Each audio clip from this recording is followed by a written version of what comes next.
غمر إخوة صلى الله عليه وسلم فرمي باسي أو أكا أو بديت كسك حديثك مبارك من هي في غمر نازدار فرمي عليه الصلاة والسلام أجر أفرد لما الله أبي هنا بخزان بو بياوكي أو خوای گەورە هەر قومێک ئاو یان هەر ئەو گڵاسە ئاوا یان هەر ئاوێک دێنێ بۆ نمرە بۆ خواردن ئەیخواتەوە ئەو پیاوە بەدەستی خێزانی ئەوە خوای گەورە بە ئەجر و پاداشتی بۆی دەنووسێ. لەم حەدیسەدا عەکسی ئەوەیە بڵێن.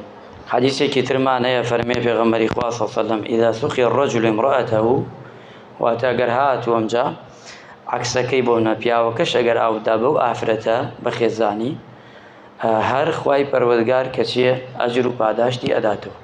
واتە ئاودان چونکە جبریل عەلەیهی سەلام کاتێ لێیان پرسی ئەگە بچتە سەر زەوی خێرێ بکەی سەدەقەیە بکەی چی ئەبەخشی؟